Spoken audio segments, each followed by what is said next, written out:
All right, let's jump right into today's explainer. We're talking about one of the most popular, lovable, and honestly pretty misunderstood dogs out there, the Goldendoodle. Whether you're a busy professional bringing home your very first puppy or an active family looking for that perfect new addition, Goldendoodles seem like an absolute no-brainer, right? They've got those big hearts, super goofy personalities, and obviously those gorgeous coats. But behind that teddy bear face are some incredibly unique needs. So today, we're taking top veterinary guidelines, breeder insights, and behavioral science and boiling it all down into your ultimate playbook to keep your doodle healthy, happy, and absolutely thriving. So, right off the bat, we've got to tackle the biggest myth about this breed. You see it plastered on breeder websites, you hear people swear by it at the dog park, but is it actually true? Are golden doodles really 100% hypoallergenic? The answer here is absolutely crucial because it completely changes how you need to approach owning one. Here is the deal. The myth is that these dogs are totally, completely allergy-free. But the reality? Human allergies are actually caused by dander, which is just dead skin cells, and saliva. It's not the fur itself. And since, well, all dogs have skin, there's literally no scientific evidence that any dog on Earth is 100% hypoallergenic. But here's why they get that reputation. Because of their poodle heritage, certain doodle coat types actually trap that dander instead of shedding it all over your couch. That's why folks with allergies tend to tolerate them so much better. Which brings us right into Section 1, the Golden Doodle Coat Explained. Okay, since we're dealing with a crossbreed between a golden retriever and a poodle, their traits are kind of a genetic lottery. If your goal is to minimize shedding and allergies, you really need to know these terms. First, there's the F1. That's your direct first-generation cross. They usually have a looser, wavy coat, and yeah, they can definitely still shed a moderate amount. Then you have the F1B. This is a cross between an F1 doodle and a poodle. Now we're getting into much curlier coats, and these guys are super highly sought after because they shed significantly less. Finally, we've got multi-gen. That's what happens when you breed two golden doodles together. These give you a much more consistent, low to non-shedding coat. Basically, you've got to know your generations to know exactly what kind of coat you're signing up for. Moving right along to Section 2, Mastering Grooming and Ears. Look, that beautiful hybrid coat that minimizes shedding, it comes with a catch. It is an absolute magnet for painful tangles and mats. You can think of this breakdown as your ultimate grooming cheat sheet. You need to be brushing your doodle 3 to 5 times a week. And honestly, if they have a longer curly coat, you really should be doing it every single day, using a slicker brush and a metal comb to get all the way down to the skin. You'll also want to bathe them every 4 to 6 weeks, get them a professional haircut every 6 to 8 weeks, and, this is a massive one, you've got to clean their ears weekly.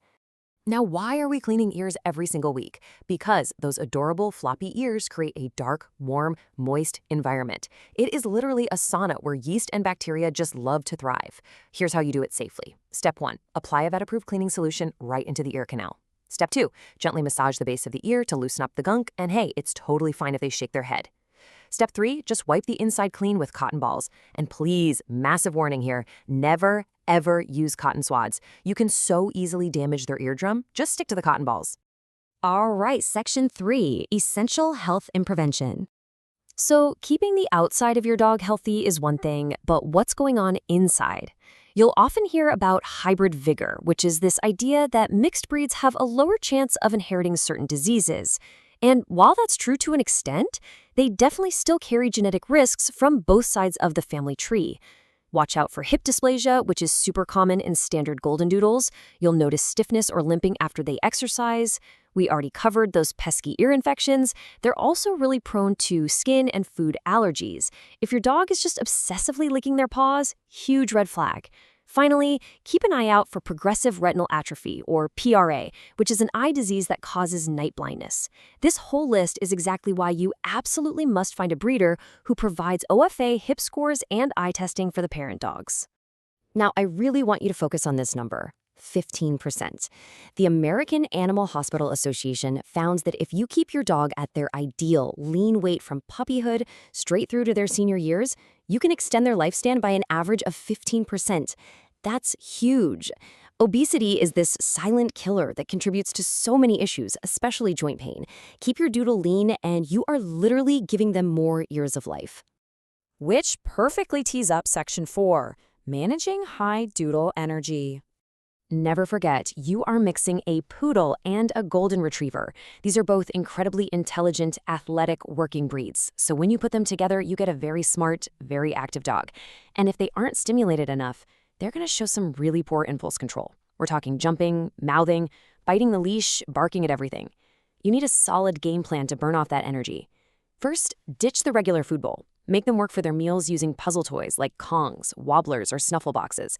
For physical exercise, a quick walk around the block isn't going to cut it. Take them on actual nature hikes or use a flirt pole in the yard. And whatever you do not underestimate the power of a sniffari. Letting your dog aggressively sniff their environment on a walk actually lowers their arousal levels. It floods their brain with so much information to process that it burns energy even when they are literally just standing still. And when it comes to training all that wild energy, you need to memorize this golden rule: 4 paws on the floor. Look, high-energy dogs jump because they're hyped up and they want your attention. But here's the catch. If you push them away or even if you yell no to them, that's still attention. So you have to manage the environment. Always keep treats on you and furiously reward them when they're just being calm. If they jump, you immediately turn around, walk away, or just completely ignore them. They only get the good stuff, your love, your praise, your treats, when all 4 paws are firmly planted on the ground. And finally, Section 5, socializing your Goldendoodle pup. An amazing, well-socialized doodle doesn't just happen by accident. See this tiny window right here? 3 to 14 weeks of age. While your puppy is looking incredibly cute, their brain is actually in this highly sensitive, sponge-like state.